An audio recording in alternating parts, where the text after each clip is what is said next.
बिना कोचिंग के बन सकते हैं आईएएस, आईपीएस, आईएफएस या आईआरएस?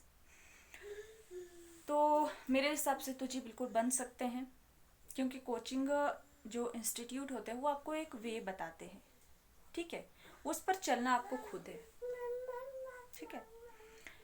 तो बिना कोचिंग के कैसे हम ये टारगेट अचीव कर सकते हैं? सबसे पहले तो अगर आपका आईएएस, आईपीएस या अदर जो भी इस तरह का टारगेट है तो मेरी तरफ से आपको बहुत बहुत शुभकामनाएं कि आप अपनी जो है मंजिल अचीव कर पाओ। और सबसे पहले हम बात करेंगे कि अगर बिना कोचिंग के हमें ये एग्ज़ाम्स क्रैक करने हैं तो हम कैसे कर सकते हैं। तो देखिए,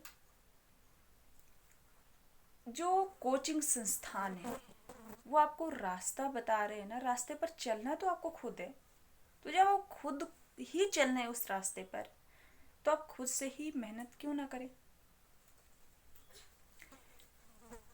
और सबसे बड़ी बात तो ये कि हर इंसान कोचिंग संस्थानों में एडमिशन लेकर वहाँ से शिक्षा ग्रहण कर भी नहीं सकता, क्योंकि उसके लिए हमें काफ़ी सारे पैसे की ज़रूरत पड़ेगी। और दूसरी बात ये कि कई बार हमारे नियरेस्ट में कोई कोचिंग संस्थान नहीं होता है और दिल्ली जैसे शहर में हम जा नहीं सकते। तो ऐसे में हम क्या करें? और ख़ासकर अगर हम हिमाचल की बात करें तो हिंदी मीडियम में ऐसा कोई बेस्ट कोचिंग संस्थान नहीं है। तो अब हम क्या करें?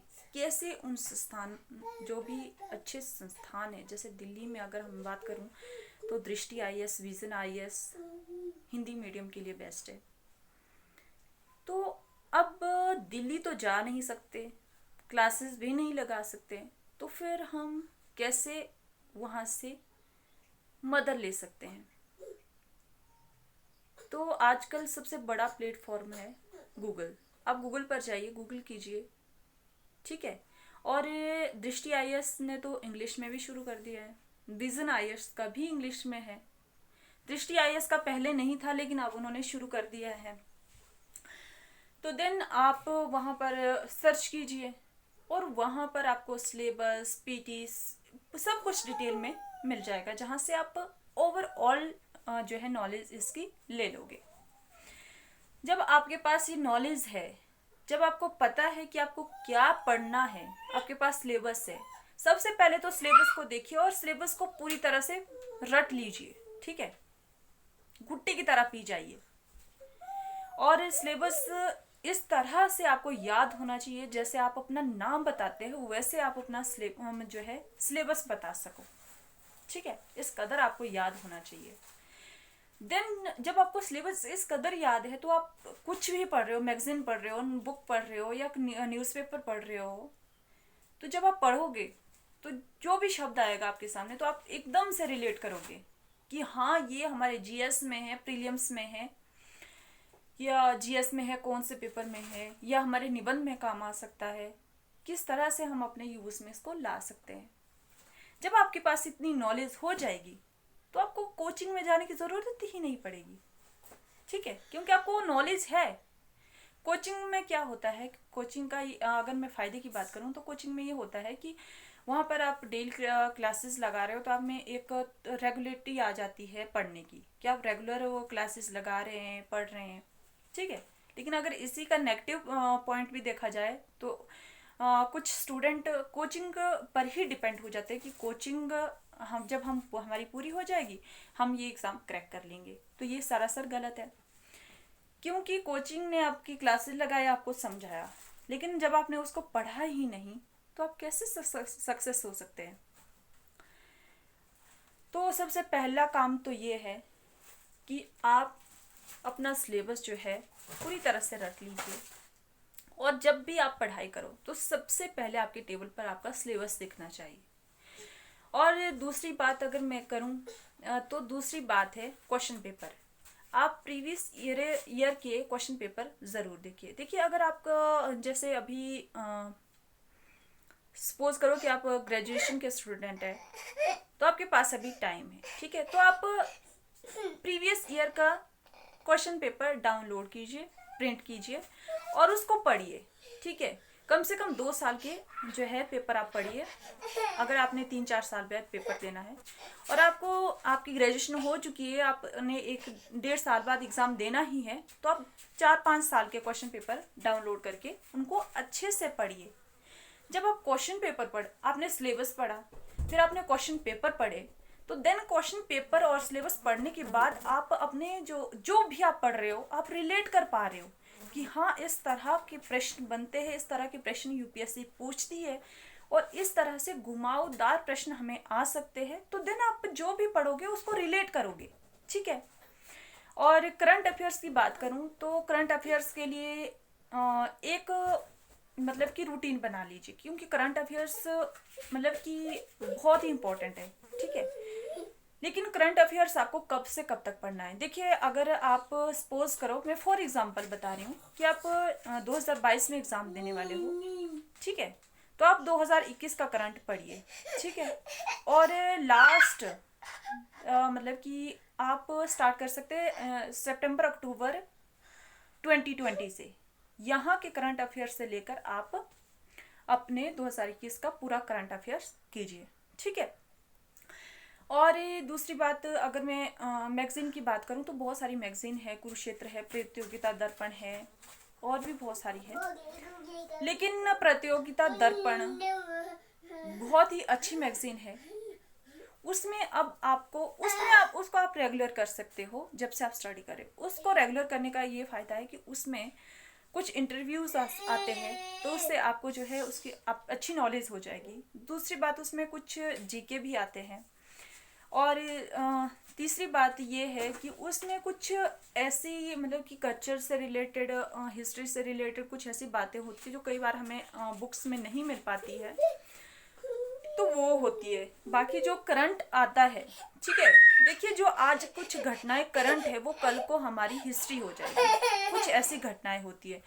तो अगर कुछ ऐसी घटनाएं आपको लग रही है कि कल को ये हमारी हिस्ट्री में आ सकती है, तो उन घटनाओं को आप नोट डाउन कर सकते हो, उसके ऊपर नोट्स बना सकते हैं, ठीक है। तो देन अगर ऐसे कुछ वो है तो आप ये कर सकते हैं। फिर दूसरी बात ये कि अब आपके पास सब कुछ है, ठीक है, लेकिन अब आपके पास प्रॉब्लम है कि आप कहाँ से शुरू करें। तो मेरे ख्याल से आप एनसीईआरटी से स्टार्ट कीजिए, आप एनसीईआरटी को रिवाइज कीजिए। लेकिन एनसीईआरटी में भी आप कुछ बातों को श्योर कीजिए, ठीक है, कि आपको एनसीईआरटी की कौन सी बुक्स कहाँ तक पढ़नी है, ठीक है। एनसीईआरटी में भी बहुत सारी जो है बुक्स है, तो उसमें देखिए अब एनसीईआरटी में अगर आपने अच्छे से मतलब कि अच्छे से पढ़ाई की अपनी बेसिक, वैसे तो जब हम 6th में आते हैं तो हमारे पास इतनी नॉलेज होती नहीं है, तो हम अपने जो है स्कूल एग्ज़ाम्स की तरह उन बुक्स को पढ़ते हैं। तो एक बार आई थिंक आपको एनसीईआरटी पढ़ ही लेनी चाहिए 8th तक भी की भी। लेकिन फिर भी अगर आपको लगता है कि नहीं, आपका बेसिक बहुत अच्छा है, आपने बहुत अच्छे से पहले स्टडी की है, बहुत अच्छा मतलब कि आपको पता है कि 8वीं तक की एनसीईआरटी में क्या है, तो देन आप उनको स्किप कर सकते हैं और 9th की एनसीईआरटी से स्टार्ट कर सकते हैं। लेकिन आपको लगता है कि नहीं, मेरा बेसिक थोड़ा डाउन है, तो आप 6th की एनसीईआरटी से स्टार्ट कर सकते हैं। और इसके लिए आप नोट्स का भी इस्तेमाल कर सकते हैं, जैसे दृष्टि आईएएस के नोट्स जो है एनसीईआरटी के हैं उनका यूज़ भी कर सकते हैं। कुछ बुक्स है और ऐसी होती है जो हमें 1-2 की ही एनसीईआरटी पढ़नी होती है। जैसे अगर हम मनोविज्ञान की बात करें तो हमें 11th-12th की मनोविज्ञान की एनसीईआरटी पढ़नी होती है, तो वो तो आप वह। और दूसरी की अगर हम सोशियोलॉजी की बात करें तो सोशियोलॉजी भी हमें आई थिंक 11th-12th की ज़्यादा हेल्पफुल होती है। तो सबसे पहला काम तो है एनसीईआरटी। एनसीईआरटी के साथ आप अपनी जो है मैगज़ीन ज़रूर रखिए। मैगज़ीन अगर आप मैगज़ीन रख रहे हैं तो ठीक है, अगर आप न्यूज़पेपर रीड कर पा रहे हैं डेली तो वो भी ठीक है, ठीक है। तो देन इस तरह से हम अपनी जो है तैयारी कर सकते हैं। और दूसरी अगर स्ट्रेटेजी की बात करें तो आप टॉपर्स की इंटरव्यूज़ देखिए कि उनकी किस तरह की स्ट्रेटेजी रही, लेकिन आप उनकी स्ट्रेटेजी को फॉलो करने की कोशिश मत कीजिए क्योंकि देखो सब इंसान के अपने अपने अलग अलग स्ट्रगल होते हैं। अब किसी का ऐसा होता है कि अगर हम फॉर एग्जांपल 2016 की बात करें तो टीना ढाबी टॉपर रहे हैं, ठीक है। तो अगर हम उनकी बात करें, उनकी तरह अपनी स्ट्रेटेजी बनाने की कोशिश करें, तो हो सकता है कि हम वो अचीव ना कर पाए, क्योंकि उनका बैकग्राउंड, फैमिली बैकग्राउंड जो है, जो उनका एजुकेशनल बैकग्राउंड था, वो पहले से बहुत अच्छा है। तो देन उनकी स्ट्रेटेजी के साथ हमारी स्ट्रेटेजी मैच नहीं कर रही है। सबके साथ अलग अलग तरह की प्रॉब्लम्स होती है, सबके साथ अलग अलग तरह की सिचुएशन होती है। इसलिए स्ट्रेटेजी आप इंटरव्यू सब कर पढ़िए, ठीक है। जितने भी टॉपर्स लगते हैं आपको, मतलब कि जितने भी टॉपर्स हैं, तो आप उनके इंटरव्यूज़ पढ़िए, उनकी स्ट्रेटेजीज के बारे में पढ़िए, पर स्ट्रेटेजी अपनी बनाइए। देन आप ये डिसाइड कीजिए कि आपका किस सब्जेक्ट में हाथ तंग है और किस सब्जेक्ट पर आपको कितना टाइम देना है, आपका ऑप्शनल क्या है, मीडियम क्या है, सब कुछ, ठीक है। तो आप इस तरह से स्ट्रेटेजी हमेशा अपनी ही बनाइए, किसी और की फॉलो करने की कोशिश मत कीजिए। और दूसरी बात ये, देन अब आपने अपनी स्ट्रेटेजी बना ली, ठीक है। तो अब आपका काम है पढ़ना। तो अब आप अपनी पढ़ाई रेगुलर कीजिए, और मेरे हिसाब से आप इस तरह से भी पढ़ सकते हैं कि आपने डिसाइड कर लिया कि हमने ये टॉपिक करना है, तो देन आज हमने ये टॉपिक करना ही है, चाहे कुछ भी हो जाए, ठीक है। या आप अपना टाइम टेबल फिक्स कर सकते हैं, जैसा भी आपको इजी लगे उस तरह से आप अपनी पढ़ाई जो है आगे कंटिन्यू कर सकते हैं। और सबसे बड़ी बात तो ये मैं बताऊं तो कोचिंग संस्थाओं से ज़्यादा आप अपनी जो है सेल्फ स्टडी से आगे बढ़ सकते हो, क्योंकि आप कोचिंग ले रहे हो, आप क्लास ज्वाइन कर रहे हो, और क्लास में कई बार मतलब कि ऐसा होता है कि क्लास बहुत दूर होती है, ठीक है। मतलब कि जहाँ आप रहते हो वहाँ से आपके कोचिंग जो क्लासेस है वो काफ़ी दूर है, तो उसमें आने जाने में आपका बहुत टाइम वेस्ट हो। तो देन मैं तो ये कहना चाहूँगी कि अगर आप कोचिंग नहीं ले सकते हैं, तो आप फिर उसके बारे में सोचिए मत कि हाय मैं कोचिंग नहीं ले रहा हूँ, नहीं ले रही हूँ, तो मैं सक्सेस नहीं हो सकती हूँ। नहीं, आप अपनी सेल्फ स्टडी पर विश्वास रखिए और आगे बढ़िए, और उस टारगेट को अचीव करने के लिए दिल से कोशिश कीजिए। ऐसा नहीं कि आप एक दिन कोशिश कर रहे हो, दूसरे दिन नहीं, तीसरे दिन। और सबसे पहले सबसे बड़ी बात, तो अगर मैं इसमें बात करूँ तो मोटिवेशन बहुत ज़रूरी है।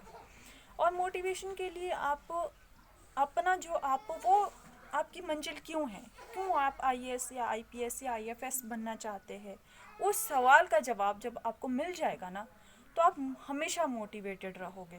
फिर आपको किसी साइट पर जाने की या कोई वीडियो देखने की ज़रूरत नहीं पड़ेगी खुद को मोटिवेट करने के लिए।